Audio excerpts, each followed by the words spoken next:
September తొలి వారంలో స్థానిక షెడ్యూల్ అట 29 మంత్రివర్గ సమావేశంలో ఎన్నికలపై తుది నిర్ణయం తీసుకునే వీలు. కాంగ్రెస్ పిఎస్సి సమావేశంలో 3 ప్రత్యామ్నాయాలపై చర్చ. భట్టి నేతృత్వంలో మంత్రివర్గ ఉపసంఘం ఏర్పాటు. మూడు ప్రత్యామ్నాయాలట. అంటే మన బిల్లు ప్రత్యామ్నాయం అయిపోయింది, ఆర్డినెన్స్ అయిపోయింది, మన ధర్నా మన పోరాటం అయిపోయింది. ఇలా నిన్న మీటింగ్లో ముఖ్యమంత్రి గారు నిన్న మంత్రులు చెప్తా ఉన్నారు, నిన్న మీటింగ్లో పార్టీలకు అతీతంగా సుదర్శన్ రెడ్డి కోటేయాలని చెప్పినావు, పార్టీలకు అతీతంగా బీసీ బిల్లు కోసం పోరాడాలని చెప్పి ఒక్కనాడన్న పిలుపునిచ్చినవా? నిన్న పిఎస్సి సమావేశం పెట్టి సురవరం సుధాకర్ రెడ్డికి నివాళులు అర్పించినావు. కాబోయే సుదర్శన్ రెడ్డి అభ్యర్థి ఎవరైతే ఉన్నారో ఆయనకు గెలిపించమని చెప్పినావు. బీసీలను సమాజ్ చేసినావు. 3 ప్రత్యామ్నాయాల్లో ఈ 2 జరిగినాయి. ఇది ఖతమైపోయింది. ఇక్కడ కాంగ్రెస్ పిఎస్సి సమావేశంలో 3 ప్రత్యామ్నాయాలపై చర్చ. భట్టి నేతృత్వంలో మంత్రివర్గ ఉపసంఘం ఏర్పాటు. స్థానిక సంస్థల ఎన్నికలకు సెప్టెంబర్ మొదటి వారంలో షెడ్యూల్ వచ్చే అవకాశం ఉంది. ఈ నెల 29 మంత్రివర్గ సమావేశం ఏర్పాటు చేసి అందులో తుది నిర్ణయం తీసుకొని రాష్ట్ర ఎన్నికల సంఘానికి నివేదించే వీలుంది. దీని ఆధారంగా ఎన్నికల సంఘం సెప్టెంబర్ మొదటి వారంలో నోటిఫికేషన్ ఇచ్చి నెలాఖరులోగా ఎన్నికల ప్రక్రియ పూర్తి చేసే అవకాశం ఉన్నట్టు సమాచారం. శనివారం నిర్వహించిన కాంగ్రెస్ రాజకీయ వ్యవహారాల కమిటీ సమావేశంలో 3 ప్రత్యామ్నాయాలపై చర్చించారు. చివరికి ఉప ముఖ్యమంత్రి భట్టి విక్రమార్క నేతృత్వంలో 5గురితో మంత్రివర్గ ఉపసంఘాన్ని ఏర్పాటు చేశారు. బీసీలకు 42% రిజర్వేషన్లు కల్పిస్తూ అసెంబ్లీ ఆమోదించిన బిల్లులు లేదా తర్వాత తెచ్చిన ఆర్డినెన్స్ కు రాష్ట్రపతి ఆమోదం తెలపాల్సి ఉంటుంది. ఇది జరిగే అవకాశం తక్కువగా ఉండడంతో కాంగ్రెస్ పార్టీ తరఫున బీసీలకు 42% సీట్లు కేటాయించేలా నిర్ణయం తీసుకొని ఎన్నికలకు వెళ్లడం దాదాపు ఖరారైనట్లేనని పార్టీ వర్గాలు సమాచారం. అర్థమైందా? నిన్న వేసినటువంటి మంత్రుల కమిటీ గాంధీ భవన్ వేస్తారా? ఎవరన్నా గాంధీ భవన్ లో మంత్రివర్గ సమావేశం జరుగుతుండొచ్చునా? ఆ మంత్రివర్గ సమావేశంలో కేబినెట్ సబ్ కమిటీ వేస్తుండొచ్చునా? ఒకసారి పాశం యాదవ్ అని అడిగితే తెలుస్తుంది. ఇది కల్పన. ఎవరిని బఫూన్లను చేస్తందుకు?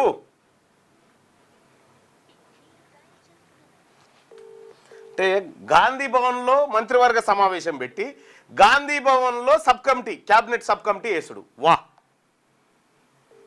ఇదో డ్రామా అన్నట్టు. ఇది డెత్ సర్టిఫికేట్ కోసం తాత్కాలికంగా పాడబట్టేందుకు 4గురిని తయారు చేసి పెట్టిండు అంతే. అంతకు మిక్కిలేం లేదు. ఎక్కడన్నా నాకున్నటువంటి, నేను ఒక 25 సంవత్సరాల నుంచి జర్నలిస్ట్గా పనిచేస్తున్నా. పార్టీ ఆఫీసులో క్యాబినెట్ మీటింగ్ పెట్టి, హలో ఏదో మీటింగ్లో ఉన్నాయి, కట్ చేస్తాం. పార్టీ ఆఫీసులో మంత్రివర్గ సమావేశం ఏర్పాటు చేసి, hello good morning sir. Hello ఇది కరెక్ట్, మనం ఇందాక కొట్టింది కరెక్టే. లే అది అదొకటి ఉంటుంది రాంగ్ నెంబర్ది ఆయనది. అట్లానా? ఒక్క నిమిషం. మన ఇప్పుడు కొట్టింది కరెక్ట్. జరా శేషన్ అడుగుదాం, మన ప్రొఫెసర్ శేషన్. డైరెక్ట్ ఎత్తకుంటే రాంగ్ నెంబర్ అంటుండే. ఆయనకు తెలిసి ఉంటుంది కదా, అది ఒక్కోసారి అట్లా పోతా జంప్ అయిపోతుంది. యాదన్న నెంబరే అట్లా ఉంటుంది ఒక్కోసారి. 2 నెంబర్లు ఉన్నాయి. 2 నెంబర్లు అంటే ఒక నెంబర్ కలుస్తుంది దాకా. హలో అన్న, గుడ్ మార్నింగ్ అన్న. అన్న ఒక క్వశ్చన్ అన్న, మీరు లైవ్లో నాతో పాటు ఉన్నారు. ఇప్పుడు కార్తీ యూనివర్సిటీ ప్రొఫెసర్ శేషు గారు ఉన్నారు మనతో పాటు. ఇప్పుడు ఇక్కడ కాంగ్రెస్ పార్టీ పిఎస్సి సమావేశంలో 3 ప్రత్యామ్నాయాలపై చర్చ. భట్టి నేతృత్వంలో మంత్రివర్గ ఉపసంఘం ఏర్పాటు. అన్న ఇక్కడ గాంధీ భవన్ లో మంత్రివర్గ సమావేశం పెట్టి అందులో కేబినెట్ సబ్ కమిటీని వేసిన దాఖలాలు ఎప్పుడన్నా ఉన్నాయా? అది అఫీషియల్ గవర్నమెంట్ కి సంబంధించినటువంటి, అది పార్టీకి సంబంధించిన అంశంగా గాంధీ భవన్ లో పెట్టడమే మొదటి తప్పు. ఎప్పుడు వాళ్ళ తప్పు. ఈ తప్పులు అనేది కాంగ్రెస్ పార్టీ చేస్తుంది. బీసీల 42% రిజర్వేషన్ విషయంలో కూడా అనేక తప్పులు చేయటం వల్లే ఇవాళ అది ఒక చిక్కుముడిగా మారిపోయింది అనే విషయాన్ని మనం గమనించాలా.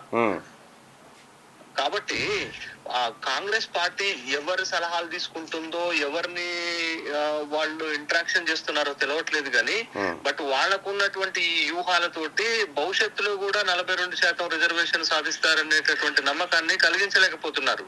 ఎన్ని కమిటీలు వేస్తారు, ఎన్ని సవరణలు చేస్తారు, ఎన్ని బిల్లులు పెడతారు, ముందే దీనిపైన ఒక న్యాయ నిపుణులతోటి, రాజ్యాంగ నిపుణులతోటి ఒక కమిటీ వేసుకొని వాళ్ళ ఆధ్వర్యంలో ఒక బిల్ తయారు చేసి ఉంటే, కేంద్ర ప్రభుత్వానికి ఒక బలమైన బిల్లు పంపి ఉంటే అది కొంత వ్యాలిడ్ గా ఉండేది. కానీ వీళ్ళు పంపినటువంటి 42% రిజర్వేషన్ల కోసం పంపిన బిల్లే తప్పుల తడకగా ఉంది. దాంట్లో అసలు ఒక నిర్దిష్టమైనటువంటి అంశాలు పెట్టకపోవటం వల్లనే ఇవాళ ఇన్ని ఇబ్బందులు తయారవుతున్నాయి అనేటటువంటి విషయాన్ని కాంగ్రెస్ పార్టీ పెద్దలు గమనించాలా. అట్లా గమనించకుండా వీళ్ళు ఏదో తాత్కాలికంగా మేము ఇది చేస్తున్నాం అనేటటువంటి ఒక అభిప్రాయాన్ని కలిగించే వరకు ఉంటే అది భవిష్యత్తులో కూడా రిజర్వేషన్లు సాధించేటటువంటి అంశంగా మనం నమ్మలేము. కాబట్టి కాంగ్రెస్ ఇప్పటికైనా తన వైఖరి మార్చుకోవాలా, తన వ్యూహాన్ని మార్చుకోవాలా. రిజర్వేషన్లు సాధించడానికి పూర్తి అంకిత భావంతో పని చేయగలిగినప్పుడే వస్తుంది. ఒకటి తిన్మార్ మల్లన్న గారు, ఒకటి గమనించండి. ఇప్పుడు మనం ప్రతిసారి రిజర్వేషన్ల అంశం వచ్చినప్పుడు తమిళనాడు రిఫరెన్స్ తీసుకుంటాం. తమిళనాడులో ఏం జరిగిందండి? తమిళనాడు ప్రభుత్వము కేంద్ర ప్రభుత్వం సమన్వయంతో కదా రిజర్వేషన్లు సాధించగలిగింది. ఇప్పుడు మీరు ఒక బండికి 2 ఎడ్లు కడితే ఒక ఎద్దు ఒకవైపు, ఒక ఎద్దు ఒకవైపు పోతే ప్రయోజనం ఏముంటది? ఇక్కడ ఒకటి ప్రొఫెసర్ గారు ఈడొక్కటి, ఢిల్లీలో ధర్నా పెట్టి రాష్ట్రపతి అపాయింట్మెంట్ అడిగి ప్రధానమంత్రి అపాయింట్మెంట్ అడిగినామని చెప్పారు. నీవు రేపు రాష్ట్రపతిని కలిసేది ఉంటే ఇవాళ రాష్ట్రపతిని తిట్టి ధర్నాలో, ఇవాళ ప్రధానమంత్రిని ధర్నాలో తిట్టి రేపు అపాయింట్మెంట్ అడిగిరు. అంటే వాళ్ళ ఇంటెన్షన్ చూడు, వాళ్ళ ఇంటెన్షన్ ఇక్కడ మనకు క్లియర్గా అర్థమవుతా ఉంది. నీవు ఒక వ్యక్తి అపాయింట్మెంట్ కోరినప్పుడు అతన్ని తిడితే అతన్ని వాళ్ళు అపాయింట్మెంట్ ఇస్తారా? అదే ఇప్పుడు ఇంత పెద్ద అంశాన్ని సాధించాలని అనుకుంటున్నప్పుడు ప్రభుత్వానికి ఒక వ్యూహాత్మకమైనటువంటి ఎత్తుగడ ఉండాలి. ఈ రిజర్వేషన్లు వీళ్ళు ప్రపోజల్ మాత్రమే పంపించగలుగుతారు కానీ రిజర్వేషన్లు ఇచ్చేటటువంటిది అంశము కేంద్ర పరిధిలోకి వస్తుంది, కేంద్రం చేయాల్సినటువంటి అంశము. బట్ ఇప్పుడు కేంద్రము రాష్ట్రము ఇద్దరు కలిసి సమన్వయంతో పనిచేస్తేనే భవిష్యత్తులోనైనా రిజర్వేషన్లు సాధించగలుగుతారు. అట్లా కాకుండా ఇప్పుడు రాష్ట్ర కాంగ్రెస్ పార్టీ ఏమో బలహీనమైనటువంటి బిల్లు పెడుతుంది, కేంద్రంలో ఉన్న పార్టీ ఏమో కొన్ని అబ్జెక్షన్స్ ఉన్నాయి, ఇది దీంట్లో ముస్లిం రిజర్వేషన్లు మీరు ఎట్లా పెడతారన్న అబ్జెక్షన్స్ వాళ్ళు తీసుకొచ్చి, అంటే వీళ్ళిద్దరి రాజకీయ ప్రయోజనాల కోసం బీసీలకు నష్టం చేస్తున్నారనేటటువంటి అంశం చాలా స్పష్టమవుతుంది కదా. కాబట్టి ఇది రాజకీయ పరమైన అంశం కాదండి, ఇది ఒక పెద్ద సామాజిక వర్గానికి సంబంధించిన వెనుకబాటుతనానికి సంబంధించిన అంశం. ఈ అంశాన్ని సాధించేటటువంటి క్రమంలో ఈ 2 ప్రభుత్వాలు, పార్టీలు కాదు ఇక్కడ, ఈ 2 ప్రభుత్వాలు పెద్ద సమాజానికి న్యాయం చేసేటటువంటి క్రమంలో కలిసి పనిచేయాల్సినటువంటి దగ్గర 2 పార్టీలుగా విడిపోయి 2 పార్టీల అంశంగా రాజకీయ అంశాలు జోడించి మీరు విమర్శలు చేసుకుంటే అంతిమంగా బీసీలకు నష్టం జరుగుతుంది అనేటటువంటి విషయాన్ని గమనించట్లే వాళ్ళు. బట్ ఏ కాడికి రాజకీయ ప్రయోజనాల కోసం, పొలిటికల్ మైలేజ్ కోసం తాపత్రయపడుతున్నటువంటి క్రమంలో అంతిమంగా బీసీ సమాజానికి వీళ్ళు నష్టం చేస్తున్నారనేటటువంటి విషయం బీసీ సమాజానికి అర్థమైంది.